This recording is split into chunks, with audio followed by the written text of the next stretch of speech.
Assalamualaikum class. Now we are going to discuss type of a relation. सही, it's a continuity of relation topic. ठीक, first of all we are going to define reflective relation. सही, let R be a relation on a set A, right?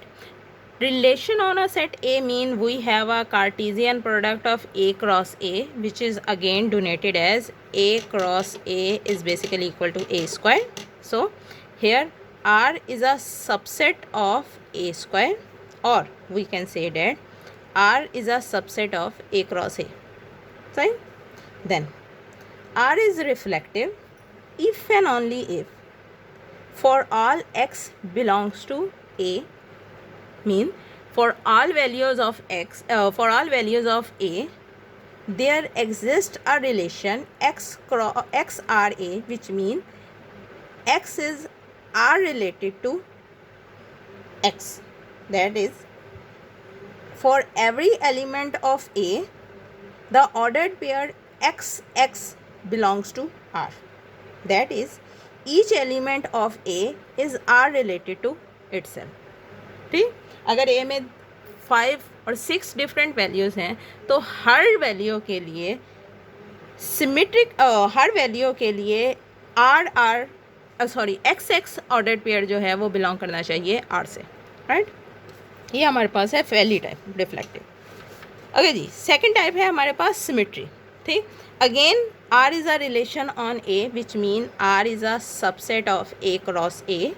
ठीक, then R is symmetric if and only if, सही, for all x y belongs to A, सही, if x is R related to y, सही, मतलब अगर x y R से belong करता है, सही, तो y x को भी R से ज़रूर बिलोंग करना चाहिए, सही, तभी हमारे पास रिलेशन सिमेट्रिक कहलाएगी.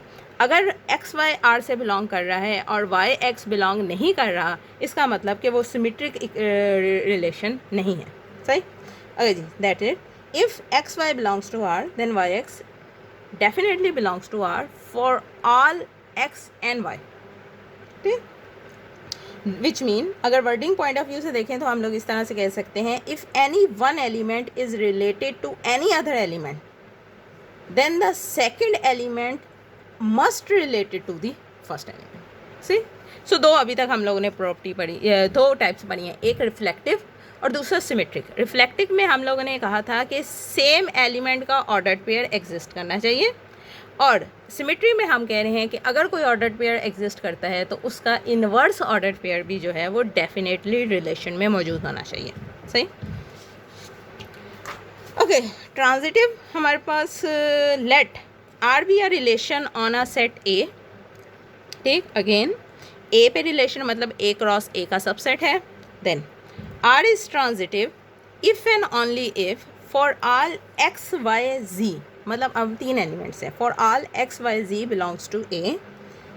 If x Y belongs to y, मतलब अगर एक्स वाई का ऑर्डर पेयर आर से बिलोंग करता है और वाई जेड का ऑर्डर्ड पेयर आर से बिलोंग करता है, सही, तो इसका पहला एलिमेंट और इसका दूसरा एलिमेंट, सही, अगर एक्स वाई और वाई जी बिलोंग करते हैं तो ऑर्डर्ड पेयर एक्स जी भी आर से बिलोंग करना चाहिए. अगर बिलोंग नहीं करेगा तो वो हमारे पास ट्रांजिटिव रिलेशन नहीं रहेगी.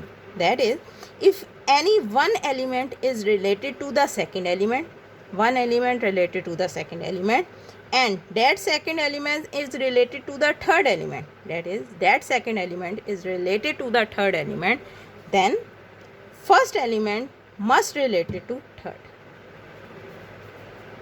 right? okay जी, तीनों टाइप्स हम लोगों ने डेफिनेशन डिस्कस कर लिया है. अब इसको एग्जांपल पे चेक करने की कोशिश करते हैं. मेरे पास एक सेट है ए, क्योंकि ये ए क्रॉस ए वाली कार्टेशियन प्रोडक्ट है तो सिंगल सेट जो है वो इनफ है.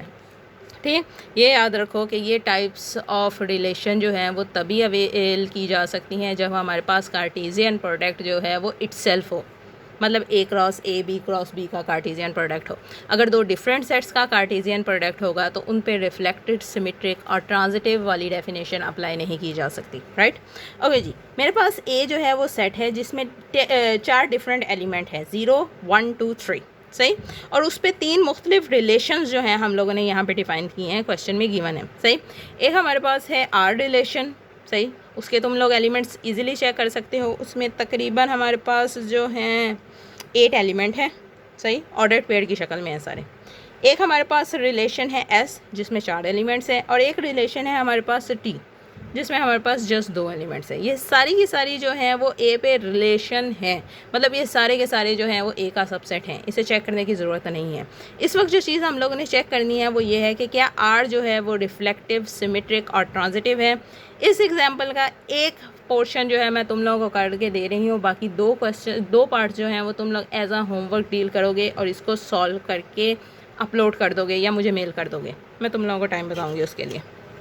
ओके जी, पहला वाला सॉल्व कर लेते हैं। हमारे पास R रिलेशन जो है R रिलेशन जो है वो उस कंटेन करती है 8 डिफरेंट एलिमेंट्स पे, सही।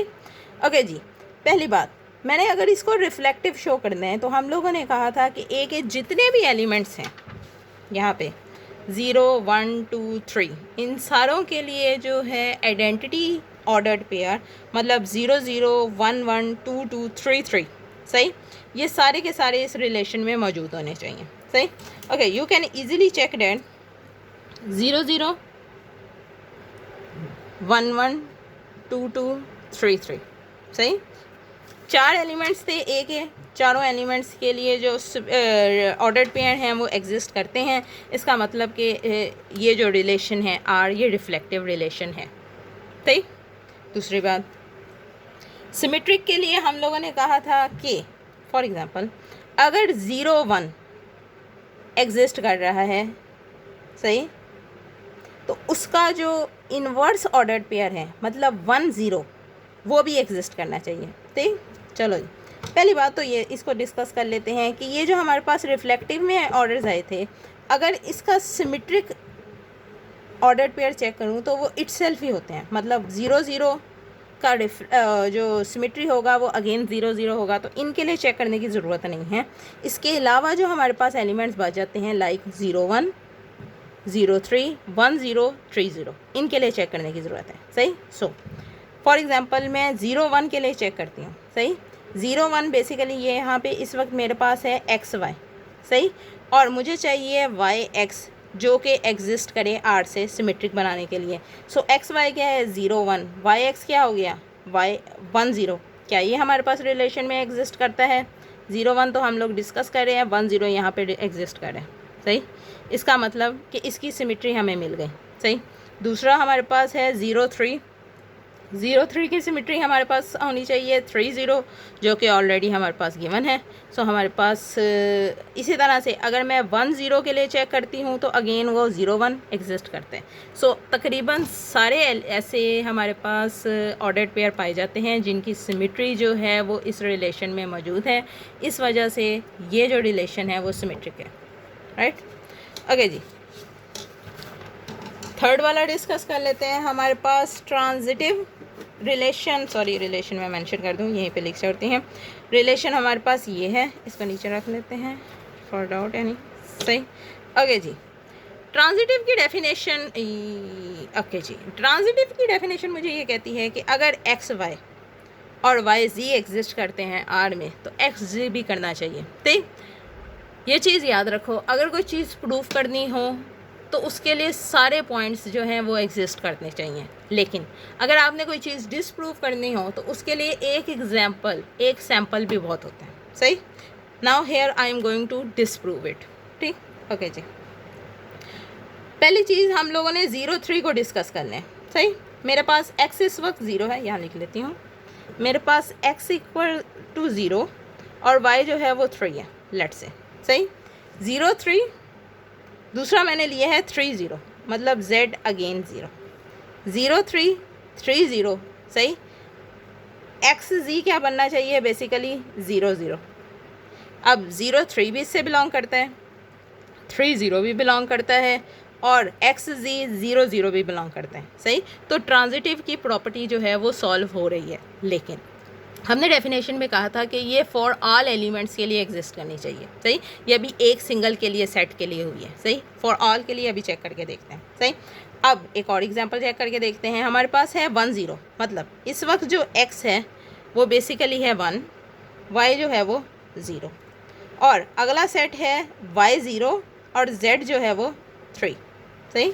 1 0 और 0 3 R से बिलोंग कर रहे हैं, ये रहे 1 0 0 3 R से बिलोंग कर रहे हैं। अब अगर x z बनाऊँ इसका, सो इस डेफिनेशन के हिसाब से बनना चाहिए 1 3। क्या 1 3 रिलेशन में आ रहा है हमारे पास ये रिलेशन, सही। 1 3 यहाँ पे एग्जिस्ट नहीं कर रहा, और क्योंकि 1 3 एग्जिस्ट नहीं कर रहा रिलेशन में, सही, अगर ये मौजूद हैं और इनका 1 3 1 फर्स्ट और थर्ड एलिमेंट का रिलेशन जो ऑर्डर पेयर जो है वो रिलेशन में मौजूद नहीं, इसका मतलब कि वो ट्रांजिटिव नहीं है, इसलिए क्योंकि हमने फॉर ऑल का लफ्ज़ इस्तेमाल किया था, सही। Which implies that R is not transitive, सही। अगर मैं सम अप करना चाहूँ तो आर जो है वो रिफ्लेक्टिव और सिमेट्रिक है, बट ट्रांजिटिव नहीं है, सही। जिस तरह से मैंने आर के लिए फाइंड किया है, आप लोगों ने यही चीज़ जो है वो एस और टी के लिए फाइंड करनी है, ठीक। ओके जी, नेक्स्ट डेफिनेशन डिस्कस कर लेते हैं। नेक्स्ट डेफिनेशन है हमारे पास इक्विवेलेंस रिलेशन की, सही। इक्विवेलेंस रिलेशन की डेफिनेशन अगेन ए स्क्वायर पे कार्टेशियन प्रोडक्ट पे लगेगी। पहली बात, let A B a non empty set, सही। A relation A R on A is an equivalence relation, mean here R is a subset of A cross A, सही। then R is said to be equivalence relation if R is reflective, symmetric and transitive। मतलब अभी हमने जो डेफिनेशनें पढ़ी थी अलग अलग, reflective, symmetric, transitive, अगर ये तीनों डेफिनेशनें एक ही रिलेशन पे सारी की सारी होल्ड करेंगी तो वो रिलेशन, वो टिपिकल रिलेशन जो है हमारे पास कहलाएगी इक्विवेलेंस रिलेशन, सही। That is A is related to A, if A is related to B then B must relate to A, मतलब सिमेट्रिक का पॉइंट, और if A is related to B and B is related to C then A must related to C, transitive, सही। सो अगर A जो है वो कोई non empty set है और R उस पर रिलेशन डिफाइन की गई है, सही, तो वो इक्विवेलेंस रिलेशन उसी सूरत में कहलाएगी जब वो रिफ्लेक्टिव, सिमेट्रिक और ट्रांजिटिव हो। अभी जो हमने पहले एग्जांपल डिस्कस की है वो हमारे पास इक्विवेलेंस रिलेशन नहीं है, क्योंकि वो रिफ्लेक्टिव और सिमेट्रिक थी लेकिन ट्रांजिटिव नहीं थी, राइट। ओके जी, एग्जांपल के तौर पे मैंने यहाँ पे एक रिलेशन दी हुई है R 1 1 1 2 2 1 2 2 3 3, सही। एस सेट के लिए जो कि 3 एलिमेंट्स पे डिपेंड करता है, और हम यहाँ पे ये क्लेम कर रहे हैं कि ये इक्विवेलेंस रिलेशन है, सही। पहली बात, प्रूफ मैं करके नहीं दिखा रही, जस्ट डिस्कस कर रही हूँ। रिफ्लेक्टिव के लिए जितने भी एलिमेंट्स होने चाहिए उनका ऑर्डर्ड पेयर एग्जिस्ट करे, मतलब 1 1 2 2 3 3, सही। सो 3 एलिमेंट है, तीनों के लिए मौजूद है, मतलब रिफ्लेक्टिव है, सही। सो रिफ्लेक्टिव तो हो गया, चलो जी, एक पॉइंट हो गया। दूसरा, सिमेट्रिक के लिए हम लोगों ने कहा था कि जो रिफ्लेक्टिव वाले ऑर्डर्ड पेयर होते हैं उन्हें चेक करने की ज़रूरत नहीं होती क्योंकि उनकी सिमेट्री सेम होती है, सही। सो हम लोगों ने उसके अलावा जो है उसके लिए चेक करना है सिमेट्री, सही। सो 1 2 ऑर्डर चेंज करें तो बनेगा 2 1 विच एग्जिस्ट देयर। सो 2 ही ऑर्डर्ड पेयर बचते हैं और दोनों एक दूसरे का सिमेट्री हैं, इसका मतलब सिमेट्रिक भी प्रॉपर्टी हो गई। अगर जी, तीसरी जिसमें मिस्टेक के चांस होते हैं ज़्यादातर, वो है हमारे पास सिमेट्री, ट्रांजिटिव के लिए अगर मैं पहले 2 ऑर्डर्ड पेयर को लेट से चेक करती हूँ, 1 1 1 2, सही। अब इनका जो ऑर्डर्ड पेयर बनना चाहिए वो क्या बनना चाहिए, एक्स वाई वाई जी, मतलब एक्स जी जो बनेगा वो 1 2, जो कि अगेन यहाँ पे एग्जिस्ट करते हैं, सही। ओके जी, अगर इन 2 का चेक करती हूँ फॉर एग्जांपल, क्योंकि उनका तो हो ही जाएगा, 1 2 2 1, x is 1 here, x is 1, y is 2, सही। 2 1, z is again 1, सही। तो एक्स जी किसके बराबर बनना चाहिए, 1 1 के, जो कि यहाँ पे एग्जिस्ट करता है, सही, जिस तरह से मैंने एक के लिए किया आप बाकी के लिए भी चेक कर सकते हो। Although I can claim that this is transitive. सही, अब ये जो गिवन रिलेशन है जो कि एस पे रिलेट हो रही है, ये रिलेशन इस वक्त रिफ्लेक्टिव भी है, सिमेट्रिक भी है और ट्रांजिटिव है। और क्योंकि ये तीनों प्रॉपर्टीज़ को होल्ड करती है, इसकी वजह से ये एक इक्विवेलेंस रिलेशन है, राइट। ओके जी, नेक्स्ट लेक्चर जो हम लोगों ने बेसिकली नेक्स्ट मेन टॉपिक या चैप्टर स्टार्ट करने हैं वो हमारे पास है सीक्वेंस और type of sequence. Until then, good luck. Thank you. Allah Hafiz.